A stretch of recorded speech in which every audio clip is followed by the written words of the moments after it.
No questions from any council members. Again, thank you for that report. No other questions, comments? This meeting is adjourned.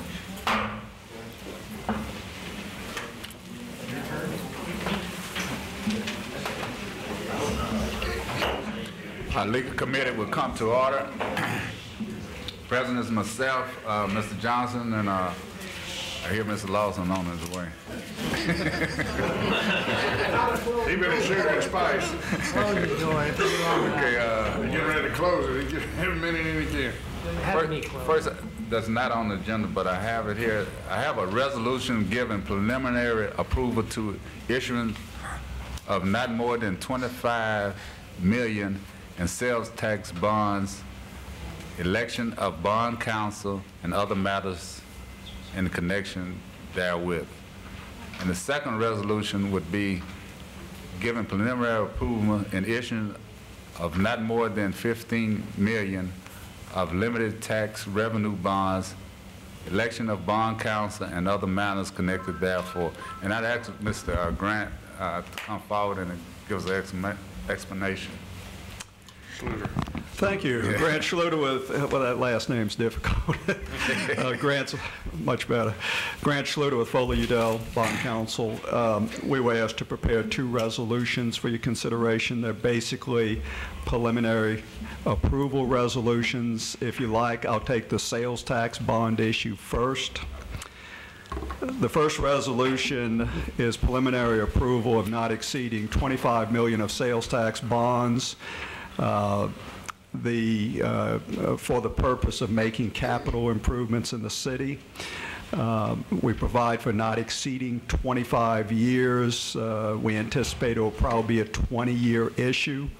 The security for these sales tax bonds would be a little different than the security that you pledged in the past for your sales tax bond issues. In the past, we have pledged the 1/2 of 1% 1967 sales tax for all of your outstanding bonds. We'll continue to do that, but to afford additional security to bondholders, to get a better interest rate, to get a better bond rating, we propose to pledge additionally a portion of the 1% sales tax that you renewed and extended and rededicated last year. You recall in that sales tax, we converted it from a fixed term to a perpetual sales tax, so it has no termination date. We provided that it can be used as additional security for sales tax bonds, and we can pledge up to 2/3 of that sales tax. So in this bond issue, we would propose for the first time to pledge 1/2 of 1% of the 1967 tax, just like we have in the past. I'm sorry, 1976 tax, just like we have in the past, and also additionally 2/3 of the 1% that you renewed and extended and rededicated last year. This will give you a much more secure bond issue and should result in a better bond rating and a lower interest rate. Yes, sir. I'd like to direct a question to you and also the mayor. Would this in any way be prejudiced in the event that we run into an unanticipated bad resolution in reference to the that which the police jury is trying to impose upon us? Yes, it would affect that. Something this significant could be drastically affected by what was proposed. I am heartened by the fact that the police jury has looked at what the proposals were. We plan to come to you as a body in 2 weeks and tell you what the administration has been looking at and proposing. We don't think it's appropriate to go to them until you've looked at everything and approved it. Given what could happen and where the conversations have been going, the hit to Alexandria is much different than the original proposal that was $4 million. And I'll take this opportunity to state, since there seems to be some degree of misunderstanding, the way the current situation came about and was brought up about Alexandria would have involved an arbitrary treatment of only the city of Alexandria to make it work where every other township, municipality, and village in the parish did not lose. In other words, if you want to make it where everybody wins, you have to hurt just Alexandria, and that is exactly what the original proposal did. Since then, we have made a lot of progress. I don't think that's the aim of anybody now. Alexandria does contribute some 60% into the tax base that creates that, or excuse me, that 60% of what is generated comes from Alexandria proper, but you have to say that and recognize that Alexandria proper is contributed to by all the people in the parish.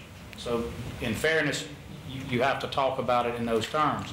Our population has remained between 37 and 38% of the total parish since probably the 50s or 60s, Mr. Silver. So that has stayed the same. There are issues right now with the school board that you now see affecting that same 67 tax. I'm glad Grant called it. He originally said 67. Right. It's the 1976 tax that we're talking about. So for anybody that's listening, this does not go against the city's agreement that we would not go out and try to bond funds on the tax that's at issue. That's not what this does. But I could never answer in good conscience, Mr. Silver, that for us to go out and do what we do, what we propose by Spark, that if the reallocation happened as it was initially presented to us, that wouldn't affect us, because it would. It would affect us drastically. It would affect our ability to do that. And I would say that for the first time in a little bit, Mr. Crutchfield tells me that we are seeing those expected shrinkages of how sales taxes were doing. So I think you're going to start to see a little compression finally in that, in the area. So those are all issues we have to think about. Yeah, and let me just mention, and that is correct. It's the 1976 sales tax, and we've always pledged 1/2 to sales tax bonds. And we could issue these bonds as $25 million and continue to pay it solely from that 1/2 of 1% sales tax as adequate revenues and coverage and so forth. The only reason we're pledging as additional collateral security this additional sales tax up to 2/3, because 1/3 of that is dedicated for non-bond purposes, is to get a better interest rate and a better bond rating. So we're trying to give additional security so that you have fewer sales tax dollars going out to pay debt. But would it be wise, unless this is going to be a little longer window, that you will have this thing resolved prior to our actual execution of this? We would never fully know how that resolution would come, because it would depend on what the jury voted out and ultimately went to the people. I believe that folks who would vote on this, assuming you could legally arbitrarily treat Alexandria differently, and I think there are some issues there about how that would occur. I think that there would be challenges to that. Let me answer it a different way, Mr. Silver, because I know you need a clear answer on it. We can't hold up the planning of the city based on this issue. We have thought long and hard about it. Given the current posture of the working mayor's group, and what I perceive to be a good degree of satisfaction on the part of Mayor Hebron in our good faith, particularly from the city of Alexandria, I believe that we can safely go into this knowing what we think would be the potential for loss, nothing close to what it was, and how we would restructure it and be fine. I would say even without knowing that fully, we still have to go forward with our planning and do this. We would have other opportunities legally and otherwise to fight what was originally proposed, and we should definitely do that. And I think that we need to move forward. There's really no other way to answer it than that. I know that you... We just want people to be cognizant, including ourselves. I'm much in favor of getting ahead of this. The city has to be sitting too long. Well, you would always face the chance of a reallocation, Harry. If you think about it, there's nothing that stops it. And I want to correct something. I think the reporter who's been covering the city beat has done a fine job of trying to crystallize a tough issue. But there was an issue about my suggestion personally that by doing this new reallocation, we're talking about the jury issue now, the parish issue, it would forever bar anybody from looking at it again. I think that needs some clarification. That happens by operation of the Constitution and what goes into effect. If we do the new one, which would allow each municipality, each incorporated body, Mr. Silver, to borrow by issuing bonds, the Constitution would preclude anybody else from going out and trying to get a new vote or reallocate. What we are trying to do, and what was reported, and accurately so, is that the one moving part would be the jury. And it works this way. If you have bodies that de-incorporate now, the jury should be the ones that pick that up, because now that's going to no longer be a city or an unincorporated municipality handling. That's what the jury's there for. So that would be the moving part. We all agreed, it was not something that I suggested, Mr. Lawson, we all agreed in looking at this that the cleanest, easiest way to do a reallocation would be to allow everybody the same rights. Everybody could bond on this new one for capital projects. Alexandria's is limited in a different way than the other cities in the 67 reallocation. And if everybody could do that, you can bet that if we have a new vote, it allows Ball to come in, then you have to figure out where you're going to take that money from. Obviously, part would be Alexandria, part we contend probably should be the jury, because Ball right now is incorporated, so the jury doesn't cover their part. The jury isn't responsible for taking care of those things at this point that it would if Ball had been unincorporated, like it does for Tioga or any of the unincorporated areas. Is that correct? That's right. Okay, so that being the case, there has to be a moving part, and it makes the most sense that the moving part is the jury. Mr. Silver, you can't reallocate that tax in any way if you base it on pure population that is not going to cause some arbitrariness, some type of, we're just going to figure out what best fits. What we think the best thing to do is look at Ball as it was when it incorporated.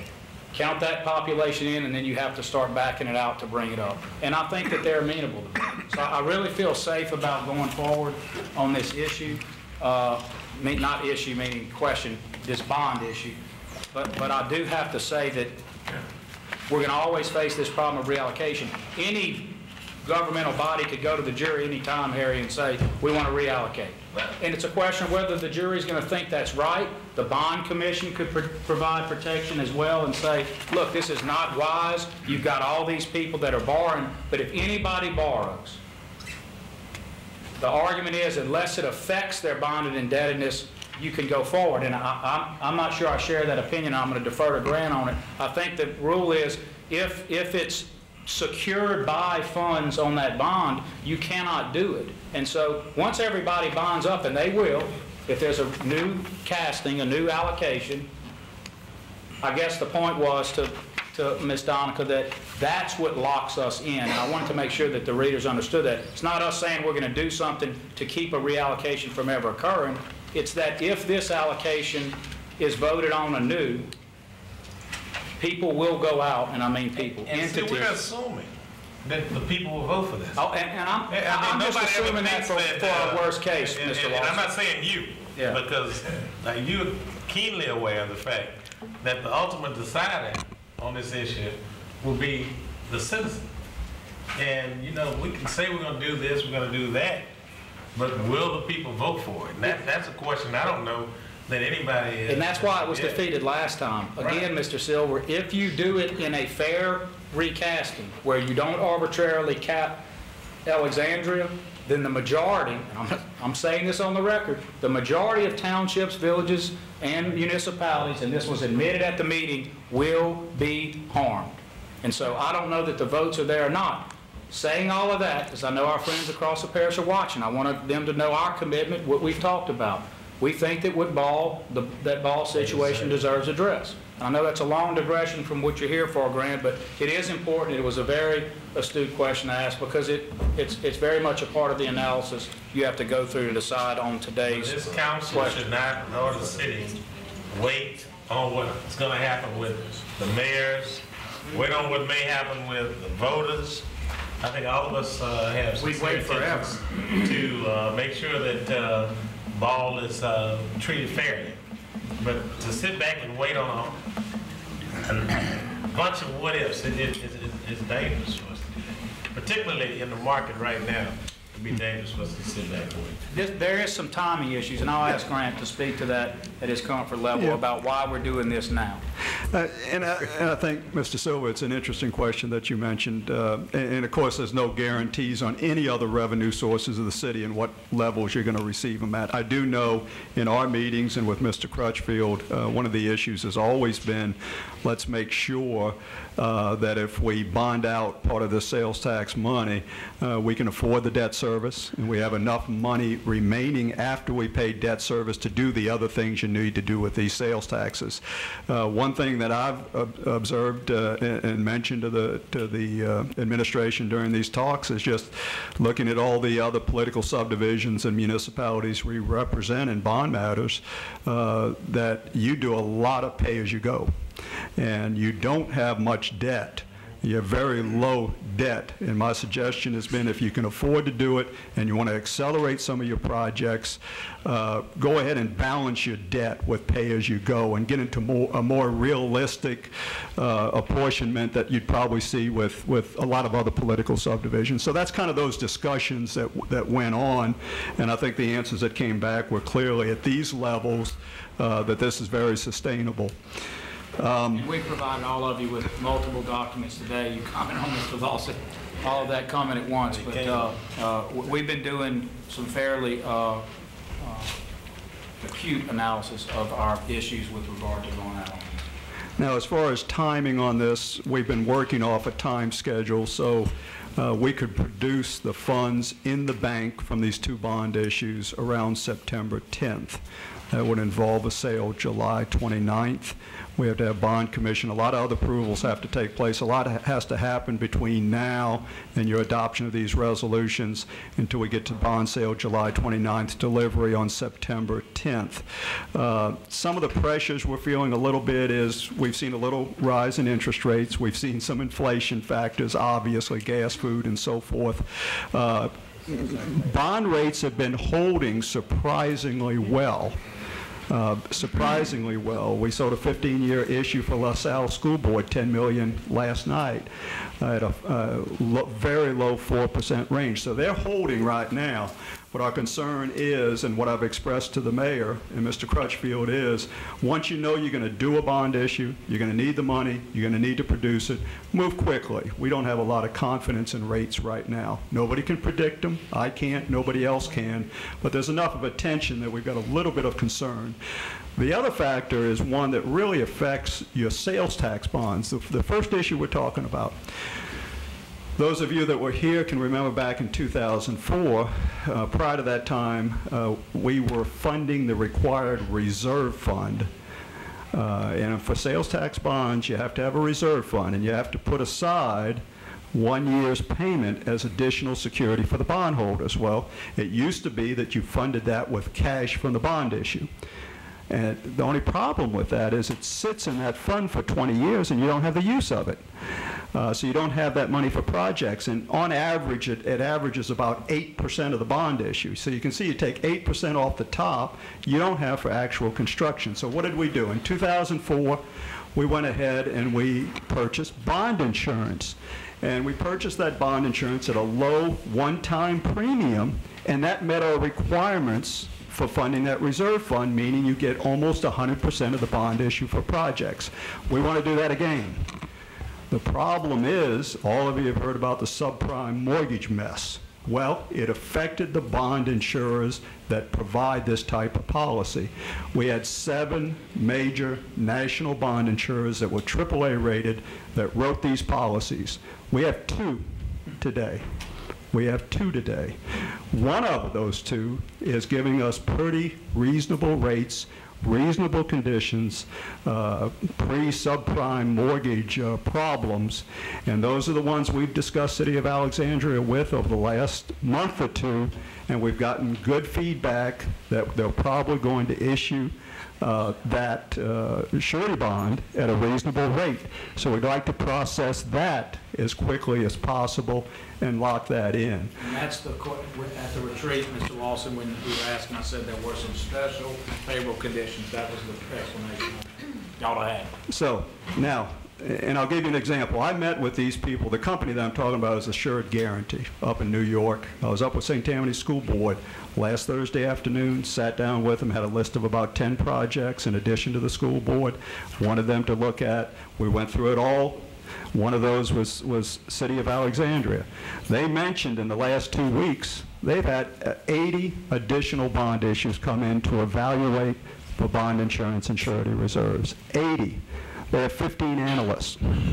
So I want to get it up there. I want to get it processed. I want to get them committed. And this is going to lay the groundwork for us on future bond issues. If 2 or 3 years from now you want to issue additional sales tax bonds, we need this structure in place. So that's kind of the timing aspects that we're dealing with right now. And I just have a couple other little things on the sales tax bond issue, if I could. It's a preliminary approval. It permits us to file with the State Bond Commission, so we're on the agenda timely for the meeting in July. It provides for the employment of our firm as bond counsel and co-bond counsel Carol Powell Lexing. It provides for a reimbursement provision, so if you advance funds now and pay for any of these construction projects or any part of it, you'll be able to reimburse yourself under federal tax law with the proceeds of the bond issue. So you can pay now, reimburse yourself when the bonds are delivered, but you have to have this provision. And that's basically the sales tax bonds. If there are any questions, I'll be happy to answer them.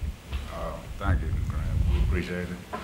I need a motion on 25 million sales tax. Second. Moving second. All in favor, aye. Okay. I need a motion and second on the 15 million. Second. Second, okay. And I do have an explanation on it. Refer this to the full council. And Resolution. Mr. Hobbs, I do have an explanation on that second resolution, if that would be all right. This one's for not exceeding 15 million of limited tax bonds. This is secured, well, it's for capital improvement projects, and we'll have to have some general categories at some point later this month when the Bond Commission gets the further details on this issue. Capital improvement projects, it's secured by the 11.25 mills property tax. You'll recall when we renewed this last year, we renewed it and extended it from 5 years to 10 years. It was in anticipation of this, so we could issue a 10-year bond issue against that 11.25 mills tax. So that's what we're doing in accordance with what the voters approved at the last election. Again, it'll be a 10 years, so it'll be a relatively short. Our sales tax bonds will probably be 20 years. This will be a 10-year, shorter the term, the lower the interest rate, so we expect a lower interest rate on this bond issue than the sales tax bond issue. It provides for bond counsel to be Matuk and LaFleur, and for my firm, Foley Udell, to be co-bond counsel. It has a reimbursement language, and this one would also be scheduled for sale at the council meeting on July 29th. And we've asked the mayor, and we would ask you also to consider scheduling that for 11 o'clock in the morning. And the reason for that is to maximize bids on these two bond issues, given the fact that we hope we're going to get some bids from syndicates out of New York, and they like to have the bids considered and awarded during their business hours. So we'll pull out all the stops, try to get as many bids as we can and the best bids we can. And Grant, you've been getting syndicate. You've been having people bidding on this. Right, we've had 2, 3, 4 bids on every bond issue for every bond issue I've been involved with 35 years. So, Mr. Lawson, on the LTB, the limited tax bond issuance, there is some discussion still about how to handle that on a competitive and negotiated basis. We'll stay in constant contact with you and Mr. Hobbs as we go through this week, although we got issues that come up tomorrow that we need to start deciding about, but we'll, as we have in the last few days, I've been meeting with you, Myron, to go over that. We'll continue to do that. We just have to make some decisions on the fly here and there. What I've suggested to the mayor is, given the backlog with the bond insurer and with Standard & Poor's rating agency, my suggestion is we send the preliminary official statements, you know, those big books that I show you each time we sell bonds, that we send those drafts up now to the bond insurer, tomorrow morning, to the bond insurer and to the rating agency, so we get in line. They have 1 million issues. we get in line, so ours is not prejudiced. But you still have the option to consider, if you don't want to do a competitive sale on the limited tax bonds, you want to do it negotiated with a firm, we could still do that. To keep on the timetable that we're on now, with respect to the limited tax bonds, to keep on the timetable so we have money September 10th, that decision will have to be made before your June 17th council meeting, as soon as possible before the June 17th. What is your experience negotiating versus competitive? Most of the bond sales we've seen, other than refundings and some utility issues, have generally been competitive bond sales, and particularly a shorter issue such as the 10-year. But it's purely a policy matter for the city governing authority, whether you want to do a negotiated or you want to do a competitive. Through your practices has been the most beneficial? I How would. you like me putting you on the spot? Like You can put me on the spot, and He wants you to ask him. and I've told all my underwriter friends, because I've had a number of them call me about this particular issue, and I've said, whatever the city determines, I would give a slight edge to a competitive sale on this particular bond issue for two reasons. And I'm just telling you the same thing I've told them.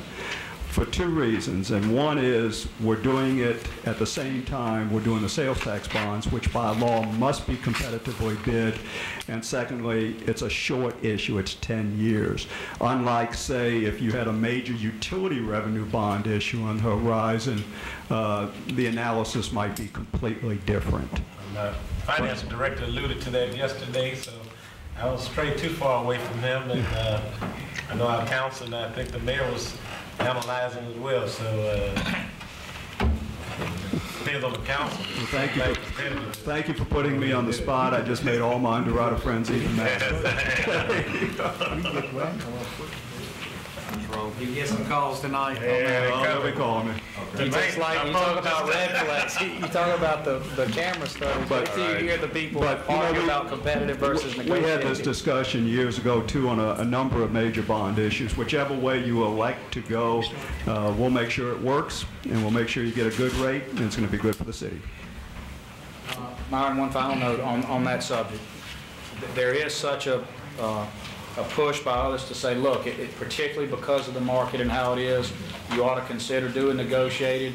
We have not wanted to foreclose anything. We've sent you a lot of information in the last 48 hours about that analysis, and indeed last week the memo to Charles about what kinds of things that we've considered. We do think it important that you consider our letter about Nandy Thompson and Gordon King and what they might provide as a financial advisor.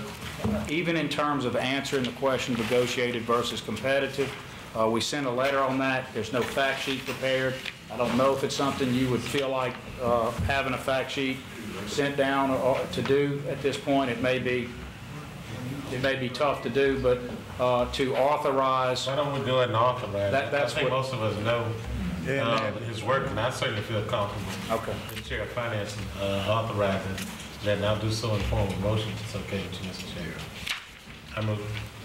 Second. Okay. All right. Thank you, Grant. The next item I got to run through real quick. I have a resolution proclaiming a moratorium on new junkyards in the city of Alexandria and to direct strict enforcement of ordinance and statutes related thereto. Quickly move for that. Okay, it's been moved. Second. And second, I can run through it when we get out on the floor. How you do that without changing the ordinance? I don't think you can do that. It's been moved and second. We rescinded that portion of the ordinance that allows it. And motion to I don't rescind think you can do it that way. What's that? I don't think you can do it. You're gonna have to amend the code before you. Yeah, I'm gonna explain it all. Trey did it. It's all listed in here. Oh, okay. But I don't have time. Yeah, I think that's up to the committee. I explain it. You introduce your title. Yeah. That's I fine. can explain it. As long as you got it covered, I ain't got no problem. Get out on. Mr. Hawes, clarity on the matter involving Gordon King. and his company, Namdi Thompson. Andy Thompson, Governmental Consulting Services, Inc. Governmental Consulting Services, Inc., who would be offering some advice to us in the underwriting capacity that Mr. Lawson discussed. That's actually going to be an ordinance that we will be introducing by a fact sheet to introduce tonight. The other items introduced were actually resolutions. Which is the spirit of the motion. Yeah, that's fine. You writing them up now, sir? Okay, we had another item to hear from the administration concerning the summer party program at the community center. Probably have it delayed. You want me to delete? Maybe you can come up for a few seconds. There was some concerns about the summer programs in the community.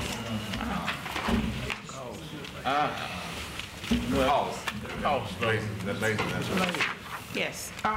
Well, we have 2 day camps that we're running currently. One is at the Martin Community Center, and it runs from 7:30 to 3, and the other is at the Bolton Avenue Community Center from 1 to 6. There is a small cost for both of those camps. The one at the Martin Center is $25 for the month of June, and the one at the Bolton Avenue Community Center is $15 for the month of June. The reason why there's a cost for those the camps is to guarantee our participation. We're limited in the number of kids that we can serve at the camp. 60 at each site. We wanted to make sure when the participants signed up for the camp that they were actually showing up for the camp, because we have to, as many as we take in, we turn down that many. So from day one, if we had 60 kids registered, and day one only 30 showed up, I've turned down 60 kids. So we just wanted the small cost is just for the guarantee of the participation. I'm sorry? $1,500 or $15,000? $15. $15 for the month of June. Go to something else. But And the 25. thing about it is that I received complaints from people in the neighborhood saying that, hey, well, they can't afford it. Well, if you would have them call us, because I haven't received any, and even the workers, I called the workers and asked them, they haven't received any complaints about the fees. So if there's someone who can't afford it or would like for us to work with them, please call me, and we're willing to do that to make sure that the kid gets in. And just real quickly, I know you're running for time, just to note, you all have passed and you have another agreement up for adoption tonight. We are working with the Boys and Girls Club to provide 40 to 50 slots for kids to go to their summer camp. The Ash Sports Camp, we provide 60 slots for kids to go. And then we have the swimming at Peabody and the swimming also at the YMCA, and those are free of charge. So we are supplementing a lot of activities this summer, so. Marshall, we won't be able to remember the $15 for a month of activity. It's cheaper to have your kid in that than if your child were at home, if you add up $15 in a month. Correct. You get out of that, But so. Mayor, when you talk about 3, 4, 5 kids, Well, I understand that, but if they were, if somebody were taking care of 3 or 4 or 5 kids outside of the camp, they'd spend $15 a day. We're talking about $15 a month. And we are in line with, I've actually called all the other cities, Lafayette, Baton Rouge, Shreveport, You and they did all say do you're gonna charge. work with them. you'll Yes, work please with call the me. person. Please that- call me, that- I if- will work with them, yes. Now, we Thank still you, Ms. provide ability to give vouchers to those that may need transportation. I know we did that when I first got council. Oh, from the Bus service, A-Trans, from the bus yeah. service? Yes. If they, I think that's we a do great have. service we provide. Yeah, community development has provided us an income guideline that was established by HUD, and if they meet that need, then we give them the free transportation. Thank you, Ms. Harris. Okay, any other business? This meeting is adjourned. Rock and roll. Yeah, we leave. It's time for the council meeting to be over. We ain't started yet. I'd like to call Alexandria City Council. It's supposed to be remain to the agenda. Right. That's it. This is just it's item number 30. Item number 34 for final adoption. Yeah. That's what I'm saying. Sooner or later, we have to do it tomorrow.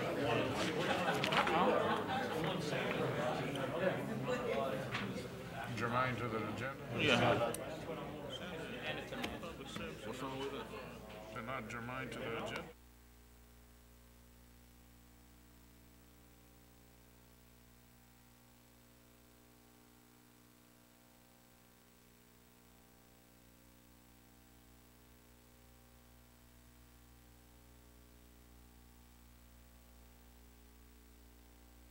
We gotta hold up for a minute until we get set up.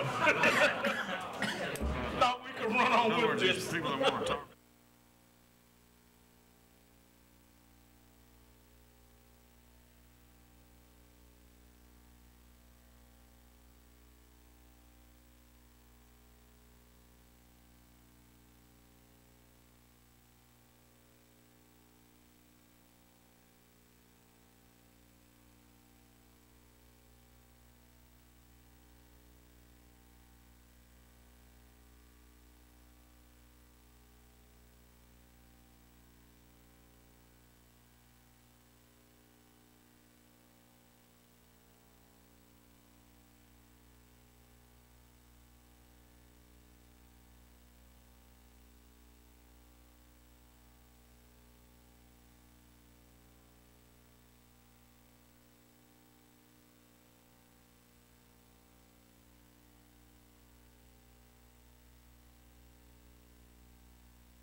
Call the city council meeting to order.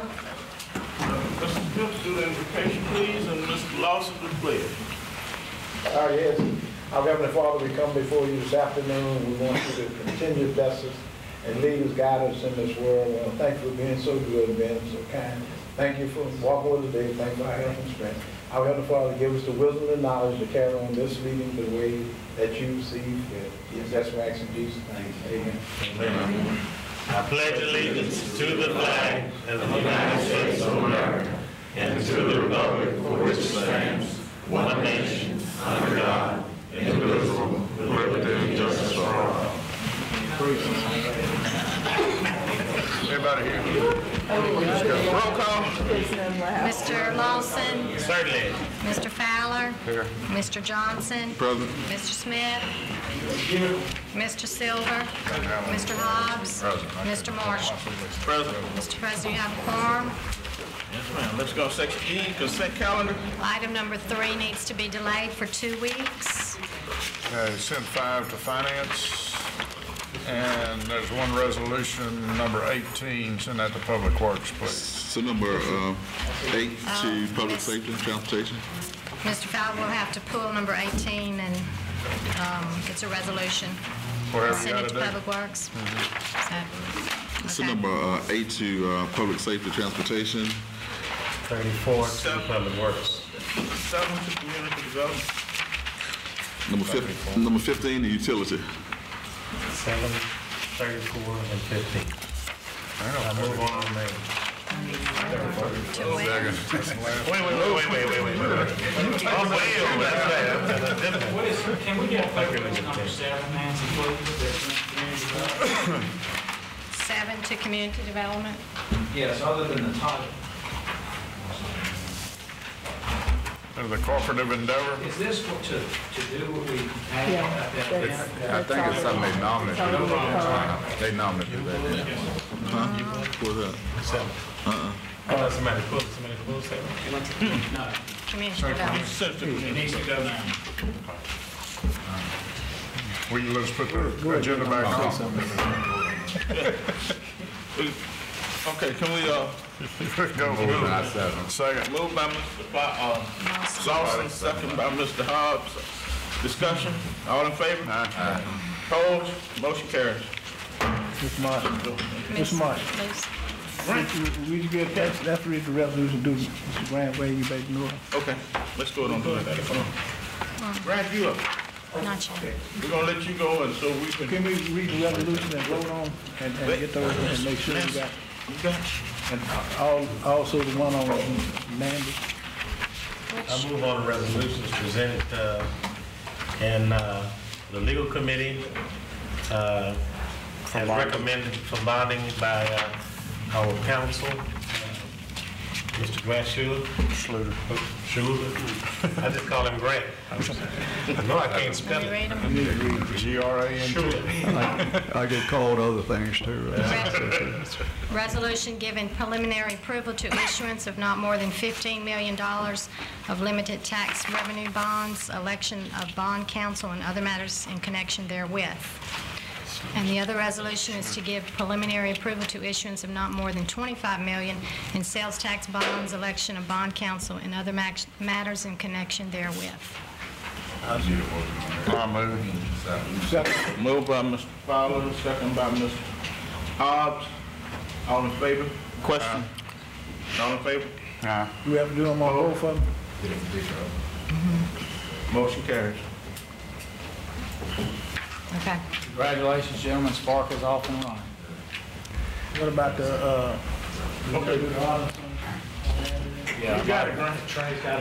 Thank you for moving me up. I appreciate it. It's good to see you again. Thank you. And I'll be back in 2 weeks Have a with some safe more trip. resolutions on the same matter. We'll keep it moving. All right. Now, let's go on to Trey, can you, What? section F. you wanted to, Charles, you want to do that ordinance first for, Man, we can catch it. We can catch that. We catch that. And she's gone. I don't know if we have that all together. We'll get it done early tomorrow morning. Ordinances for final adoption, subject to a public hearing.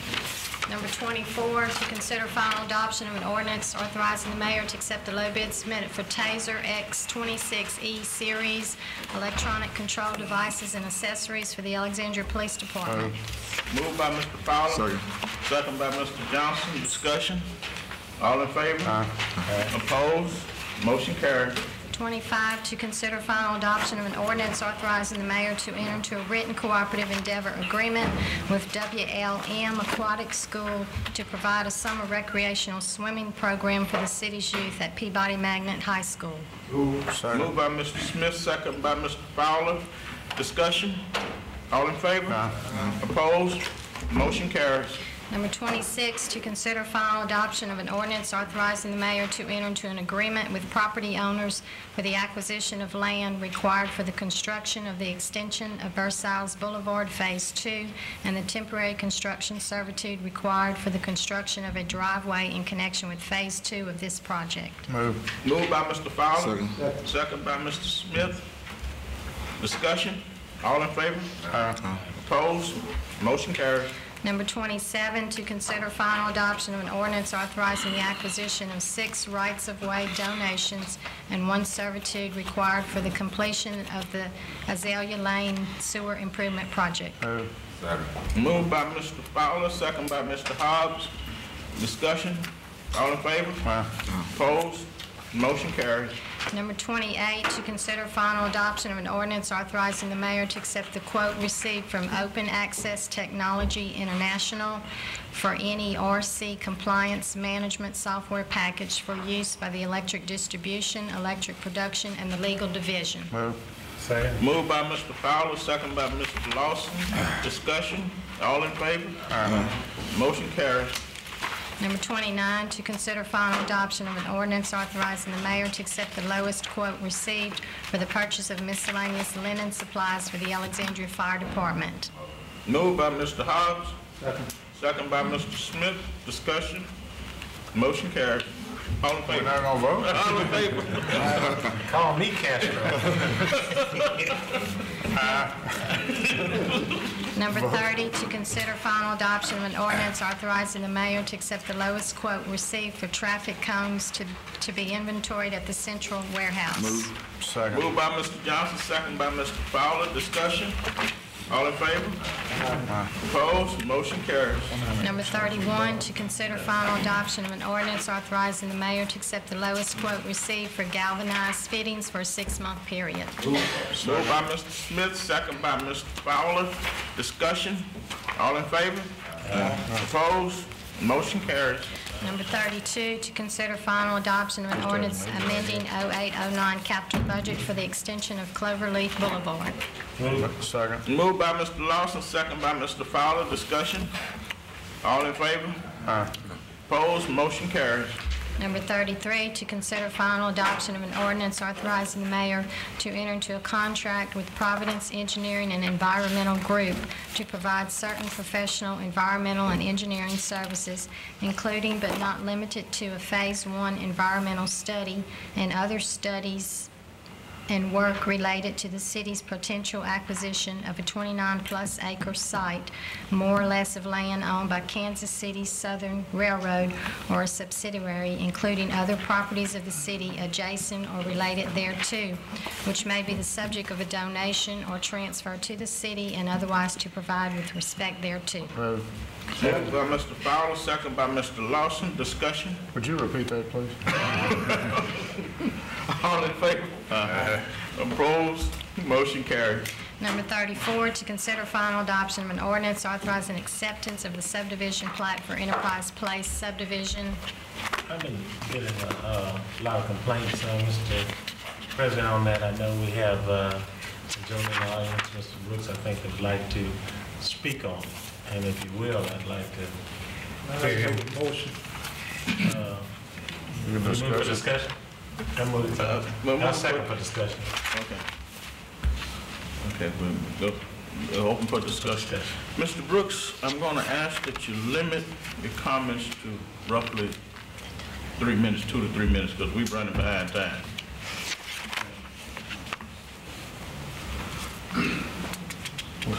Good evening. Okay. For my Please discussion, give your name and address and everybody. okay. My name is Larry J. Brooks Sr., 2717 Enterprise Road, Alexandria, Louisiana. And my discussion concerns the subdivision which will be built on Enterprise Road. And the subdivision is adjacent to my property, which they are going to put something like 38 units of rental property, which when I met with the planning commissioner, the planning committee on England Air Base, I didn't understand clearly that it was rental property. I thought it was something like rent to buy, something of that nature. And I'm totally against rental property, you know, in the neighborhood, because we have Woodland Drive, which was Cars Park, and they're going to rebuild that, which is on the corner of Bolton and LA1 and Enterprise. And that will be a lot of rental property, which we had problem with the rental people because you know, they're low income, and it knocked the value of our property down, the homeowners. And with this, next door to my property, which is 11 houses, is going to be adjacent, well, on my property line. So with that influx of people with low income, and then I found out it was government subsidized, so that means you don't know who's coming into the neighborhood. But if it's a homeowner's property, we know, you know, people don't move too much when you buy a home, and they take care of it much better, and then you get to know your neighbors, whereas a rental, they could be there a couple of months and they're gone, and you never know what type of crime the community will be involved with, because we have had it before when cars park. But then the way they set up the substation for the police department in Cars Park, that settled that problem. But with this, I'm talking about the depreciation of our homes, plus the influx of people that's coming in and out of the neighborhood, and we don't know what type. I know one of the issues that I wasn't certain about that you raised, of course, I can't speak about, I know a lot of low-income neighborhoods are very, very fine neighborhoods. Mm-hmm. So I don't think that's the issue that we have to deal with, and quite frankly should deal with, because that can't be an issue that we vote on it one way or the other based on income. But what I do know is that what you were showing me on the plat, that it may create a problem with drainage, is what one of the residents in the area was concerned about. Did you say they were doing some holding ponds or something? Someone suggested? Yes, it's 3 holding ponds, servitude, utility servitude ponds for drainage, and there's 3 of them going to be put into this little subdivision. But the key to it is you got 38 pieces of, well, houses, 38, and it's a dead end, so everything is going to be coming out on Enterprise Road. I mean, you don't have no outlet to go to another street. But then again, I'm still, you know, that's getting away from my point. My point is the influx, and all this is on my property line, and they have annexed it into the city, and I'd like to know, what can I do about it? How was this presented at the Planning Commission? Mr. Lawson? Well, Go ahead. at the Planning Commission?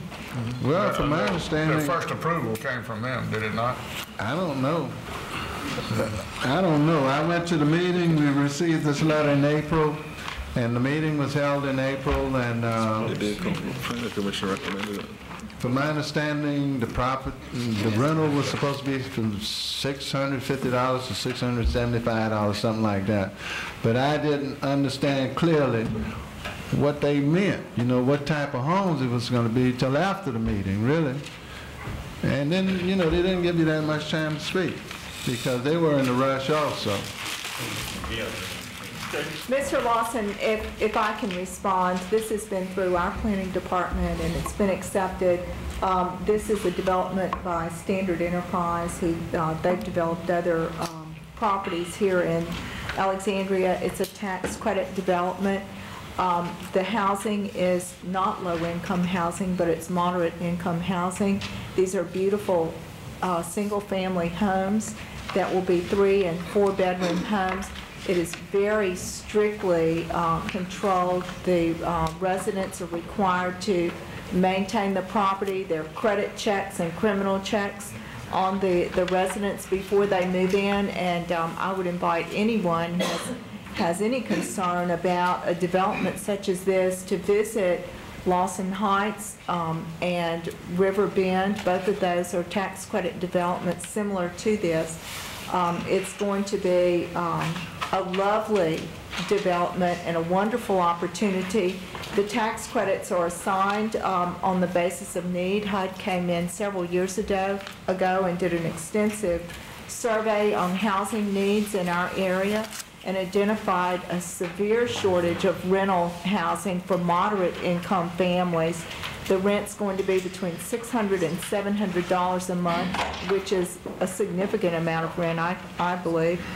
And I think it's going to be a wonderful opportunity and a wonderful addition for our city. The drainage issues have been addressed by planning, and the administration is behind this development. Question is, you said $600 to $770 for rent. Well, this is going to be subsidized by the government, right? So that means if a family qualified to pay $50 in rent, you know, $50 of the money, and the government subsidize the rest of it. No. I'm just trying to give an example. You know, is it government subsidized? There may be some units that are government subsidized under Section 8, but rental properties all across the city are subsidized under Those are Section closely 8. monitored neighborhoods, so the crime issue. You have a representative here? Gentleman over here like to address the issue also. He might, engineer on the project. He can answer. he might be able to dispel some of those fears that you have, Mr. Brooks. Okay, and Mr. Brooks was at the Planning Commission meeting, and I apologize. I think Mr. Woods was also, is that your neighbor? Mr. Jordan. Mr. Jordan, I'm sorry, okay.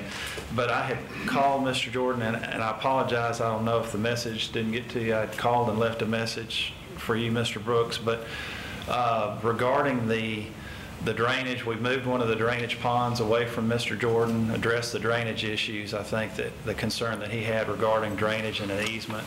But back to the question regarding the subsidies and all, there are a few. I think they do require a few of the units to have government subsidy allowances, but the others, they're just qualifying.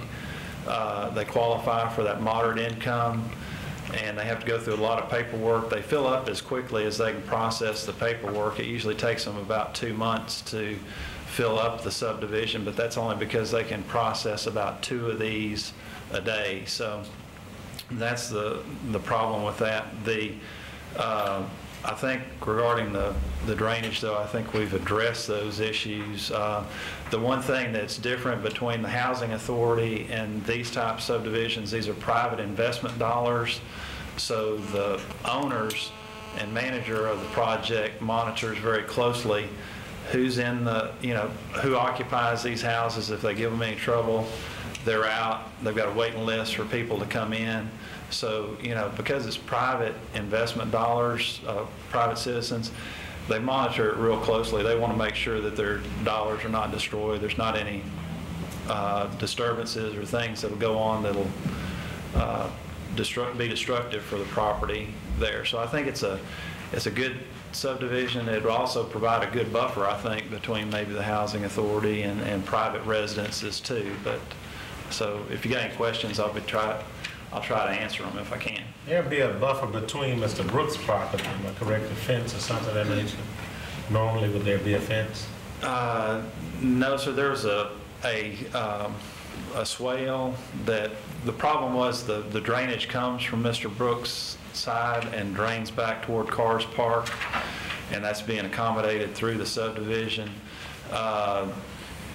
There's, I mean, from what I remember on the plat, there's quite a bit of distance between Mr. Brooks's house and the subdivision there. The property line's abut, and the houses will be probably 40 to 50 feet off the property line, but as far as a fence, I don't think the owner has committed to that as of yet.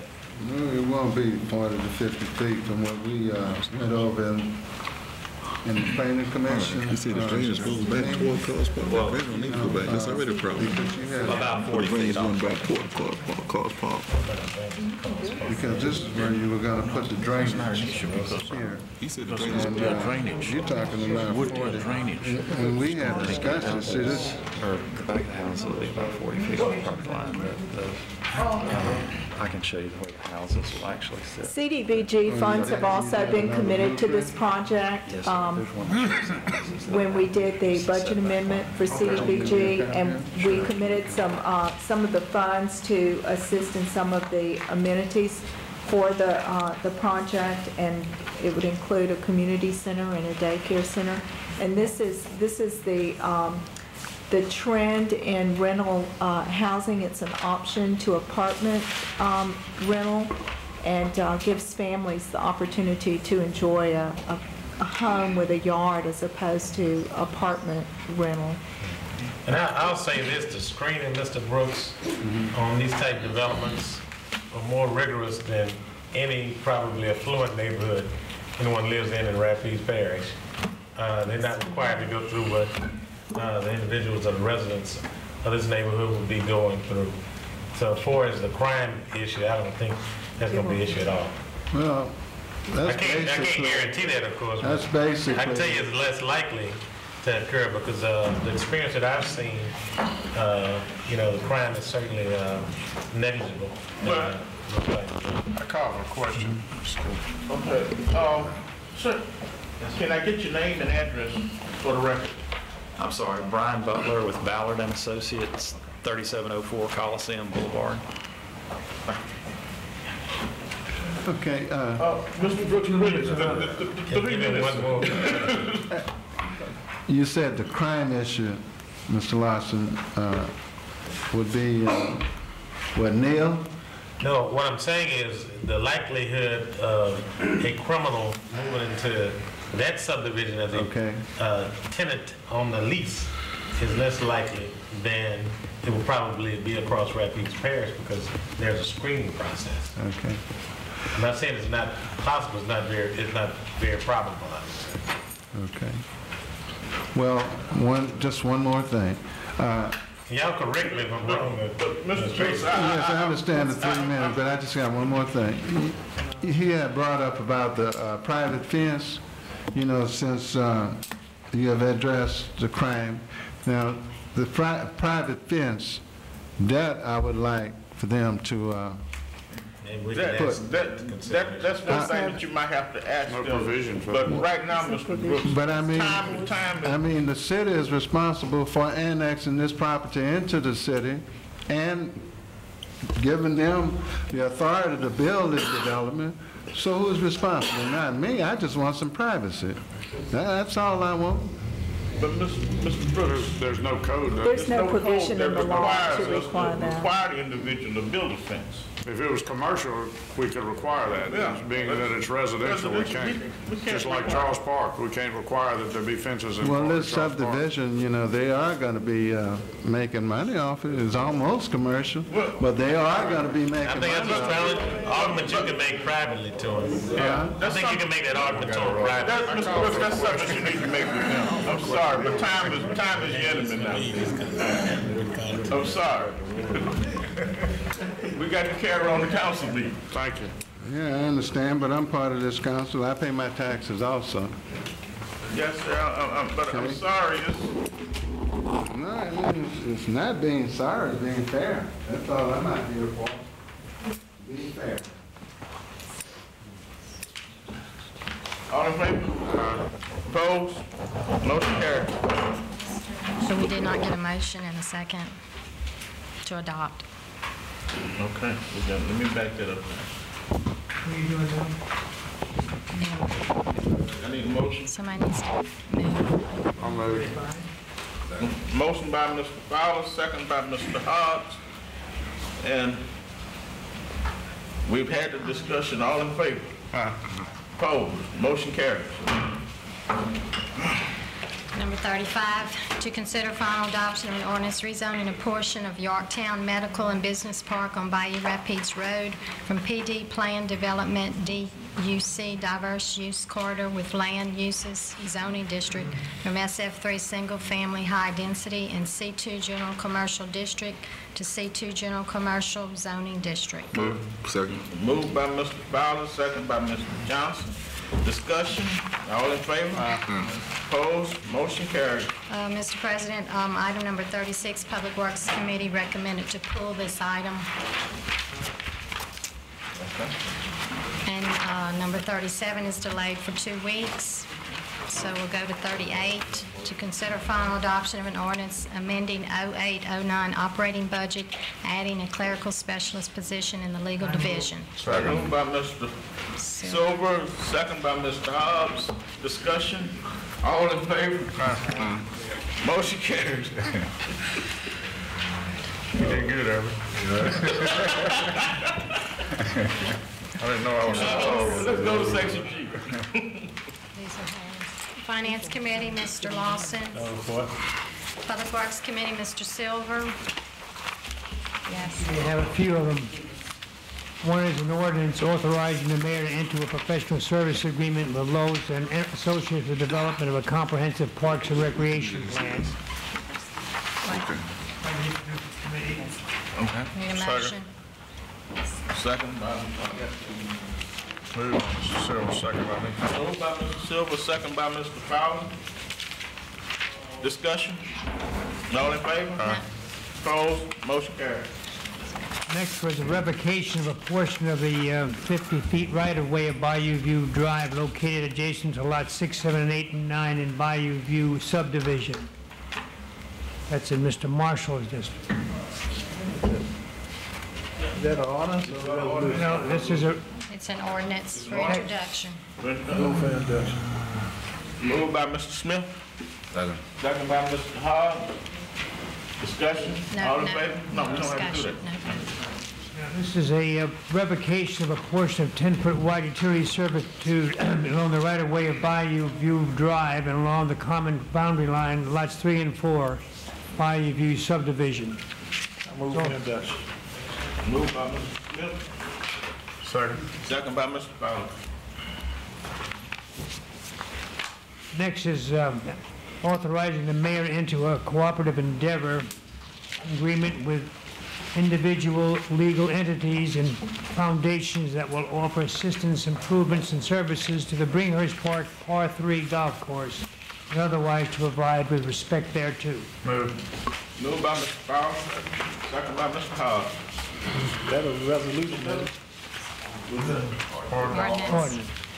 Pardon? Next is an ordinance, acceptance of the subdivision plat for the Carlisle Place subdivision. That's in Charles Frederick Smith. Move. Moved by Mr. Hobbs, second by Mr. Fowler. I'd like to make a comment. If you can give us a fighting chance going forward, give us a little advance notice, because this is a hell of a lot, and we don't even know where half the stuff is.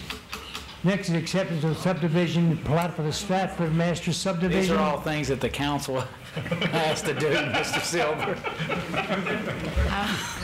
Give us a little advance notice so I can read it. I'll give you advance notice of what your colleagues want. Another one from Charles Frederick. Annexation of 24 acres of property adjacent to New York Avenue, Interstate 49, sections 36 and 40 of Township 3, North Range 1 West, Southwestern Land District, Rapides Parish, Louisiana. I got it.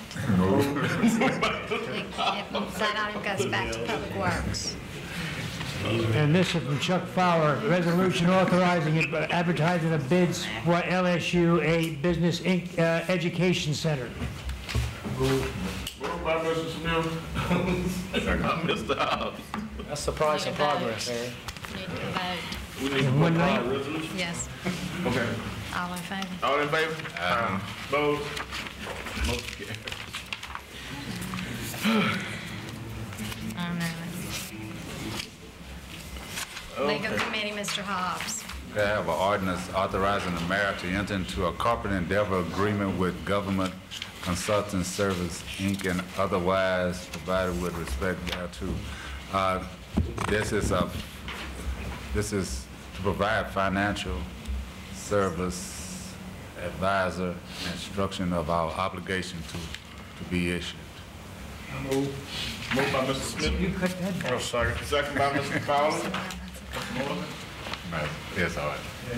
Mr. Hobbs, without any discussion on it, since it's just being introduced, I would like to attach to it for the record the letter that went down that certifies it as being in compliance with our policy on consultancies and only doing those when there's a need, and that's from the city attorney's office. Yeah, most of us already have. You did, the council's been given that letter. Okay.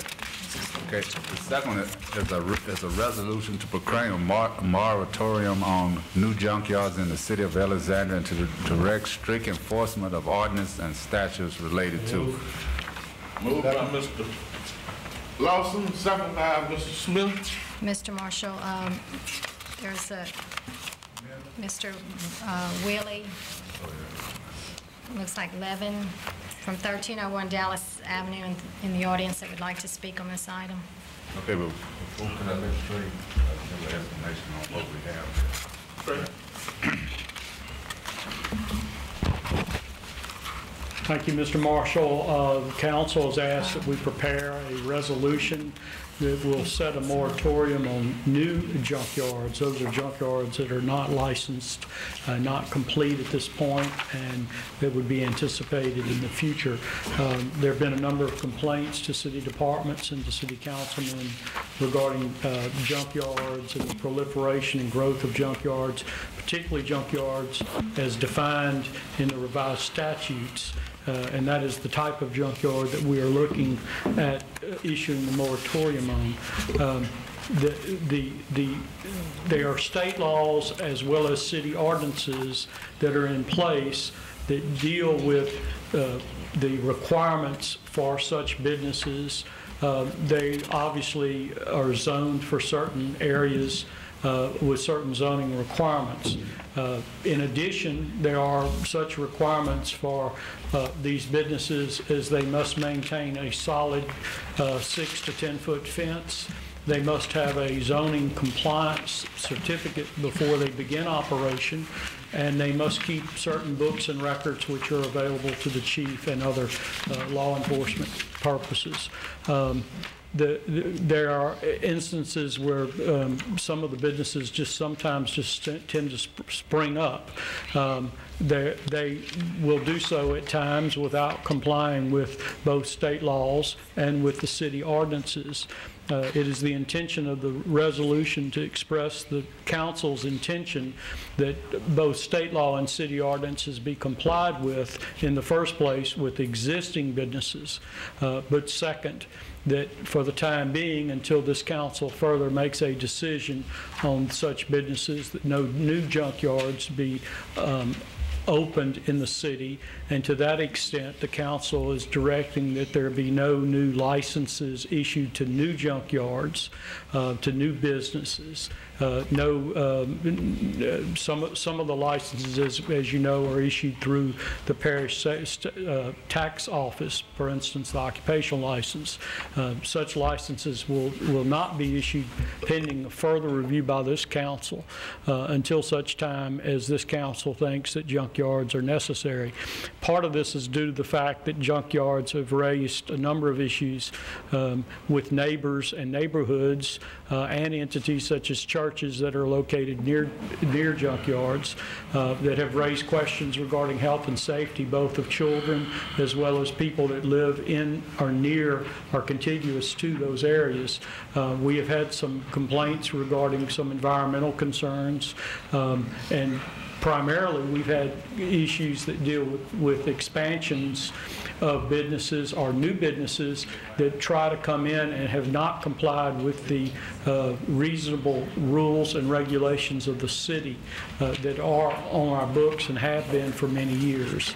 This resolution basically will set a moratorium on new junkyards. It will not affect those that already have their yards and businesses in place. The word junkyard is a defined term. It is within the definitions contained in the Louisiana Revised Statutes. I think those are the basic overviews, Mr. Marshall, that Mr. Hobbs and Mr. Lawson and Mr. Johnson have had some interest in and asked me to prepare for the council. Move for adoption and the discussion. Second. Oh, you second it, right now? Yeah. Who's second? What's the resolution? You say you had some items on it? Somebody wants to speak. Well, you gonna step to the mic, sir, and give us your name and your address and everything, and please limit your conversation to 3 minutes, sir. Like the other 3 minutes? Yes, sir, I mean that. It's been a long day. Yes, sir, I understand, but in all fairness, you're trying to deal with my business, and I would like to have an opportunity to talk about it. Nobody has came and talked to me, nobody's asked me any questions. I have had plenty of people who have given me a lot of suggestions. This right here is a copy of my impact to the community. I've been in business, my name is Willie Twiner. I own Metals and Auto Recyclers. I'm on 1301 Dallas Avenue. I am in a industrialized area, and I have been in business since 2000 at that location. This is a community impact as to what is going on in my community. I understand that there are people who think that, gosh, look at what you got there. And isn't it terrible that it's in my community? By the same token, you can't eat beauty. What we are doing is we're impacting the community with dollars. People all over the city of Alexandria are experiencing being able to go home and pay their light bills, to eat every day, to take care of their families and do the things that they need to do. The impact of the community is that last year we purchased $1,100,000 worth of material out of this community. That money didn't go anywhere else. It didn't go to a big city somewhere. It didn't go to any stockholders. That was $1,100,000 that went right back into the Alexandria community. Second thing, I worked 20 to 30 men. I paid a payroll last year of in excess of $250,000. That was all localized workers. It stayed in the community. In addition to that, we've done purchases and repairs of equipment in excess of $200,000. Every bit of that was in a localized business. We spent in the city of Alexandria on 1301 Dallas Avenue $1,550,000, and every bit of it went into the city. That's all on your piece of paper. The note says in 2008 we purchased an Aljon compactor for the purpose of baling appliances and tin, which was a nuisance and costly for the city of Alexandria to pick up and dispose of. Currently, ISI charges, I don't know what the city's contract is, but currently whenever I go down there and dispose of waste, they charge me $50 a ton for every ton of material that I carry down there. Since I've had that Aljon that compacts all this type of material, what is happening right now, we are processing almost 20 tons of refrigerators, appliances, tin, and our other things that you normally seen out in the city where people were waiting on the city to come pick up. That's 20 tons of material that comes in my yard every week. The city of Alexandria now doesn't have to pick that up, and they also don't have to pay the fee to ISI to get rid of it. If y'all are paying the same rate as what I have to pay to ISI, that means that I'm saving y'all about $1,000 a week by processing that kind of material. So my thought is that I provide a service to the whole of the community. There might be some people who might not like to look at my junk, or actually it's the city's junk, it ain't mine. But $1,550,000 went into people's pockets and into their stomach.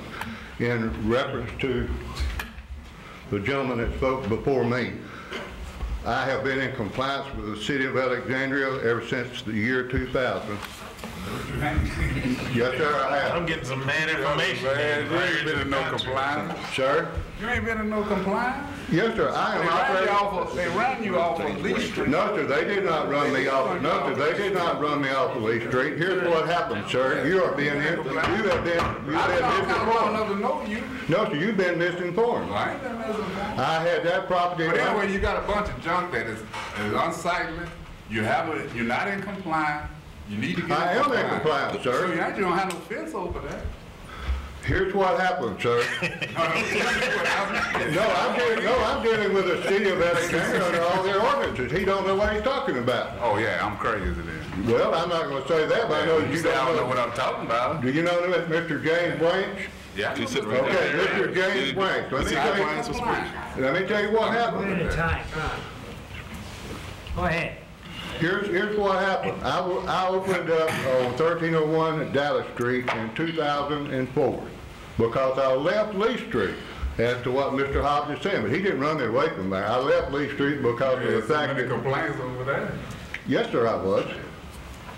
So whenever we opened up at 1301 Dallas Avenue, we went to the city. We got every compliance that it took to be able to open up and to satisfy the city.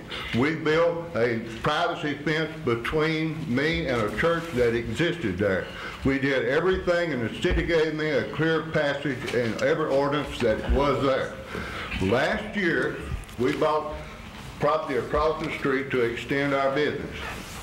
I went into the planners division, Mr. Glenn Cuvion, and I told Mr. Cuvion, I said, Mr. Cuvion, I am going to open up this business on the other side of the street.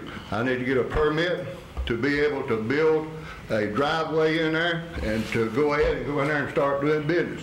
Mr. Cuvion, who is the guy who said, you have met all my compliances. He gave me a permit to build a driveway. It cost me $15,000 to move into there. He gave me some other things, and the last thing he said when I walked out the door was, I hope you make $1 million. He did not at that time tell me that I wasn't in compliance. For a year, he has not came and told me I wasn't in compliance. I've done everything that I was told to do, and until Mr. Hobbs got his case going, I was in compliance. Look, in the discussion, can we get a vote on this? All in favor? Opposed?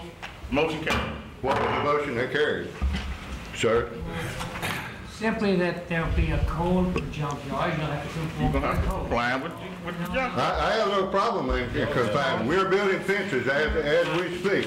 We were building fences Sunday when it was 105 degrees out there. It's not a code, it's a moratorium. I'd recommend that administration send the code enforcement will over to your place, and the two of you sit down, negotiate, talk, communicate. I have, one of the, I have been in close, I've been in close conference with the city on almost a daily basis, and also for Mr. Hobbs' information, I have had 3 different DOQ people on my yard, and nobody can find a problem with it. We need to get DEQ next time. DEQ, I'm sorry. Code enforcement has been in contact with Mr. Twiner. He was issued a citation and does have a court date which was postponed. And he is in the process of working on his fence and compliance with stormwater. And at some point, when the hearing comes before the judge, he'll either be in compliance, he won't, and the judge will make the decision on citation, fine, or whatever needs to be done. Okay. Thank you, James. Oh. Well.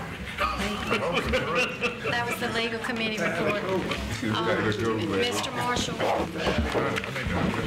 Mr. Silver left off one of his items that was introduced in his committee, and it's a resolution authorizing the administration to conduct a complete review of the city's A&E policies and procedures and raising the limits on professional fees and services from $2,500 to $25,000, which is consistent with public bid law pending council approval of a comprehensive ordinance consistent with prevailing practices.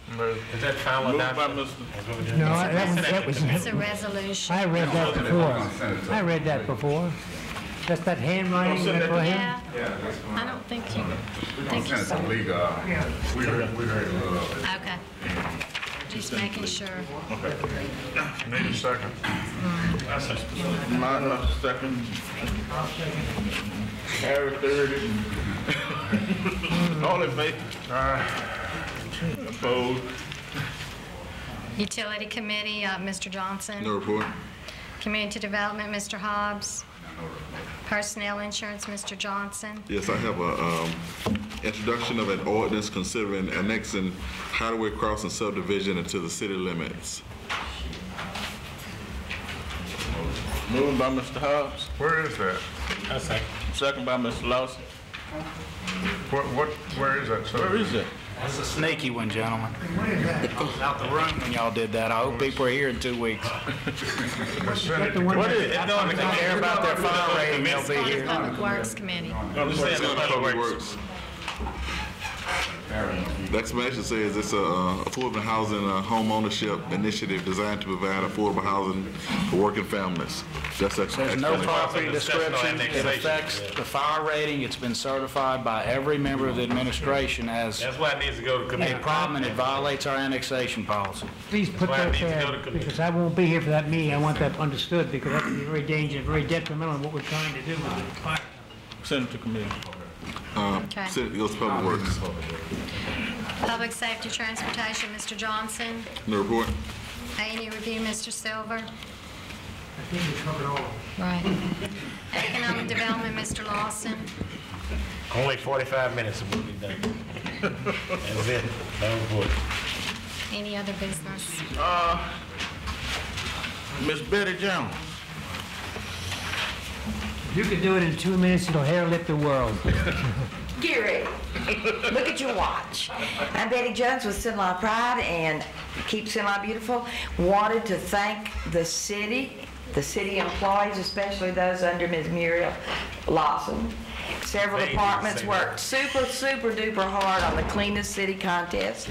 And we actually won this year, which is, it was hard work, a lot of hard work, thanks to city employees and probably about 150 volunteers from around the area. And it's exciting. The judges told us, you weren't here when they presented the plaque, we've accepted it. But the judges told us we scored especially high. But that wasn't done easily, y'all. Maybe we will, every time we do something like this and do a little better, well, we're better the next time. So thank you to the city for helping us get it done. Was that under 2 minutes? Yeah. You did very well. I have one small point of clarity I want to make regarding our small and emerging business program. Our small and emerging business program is being advertised. This is through the grant funds that we're receiving from the Louisiana Department of Economic Development. I want to make sure that it's clear that this is a separate initiative from AFEET, our minority and women-owned business program. The small and emerging business program from the state that offers technical assistance is available to all small businesses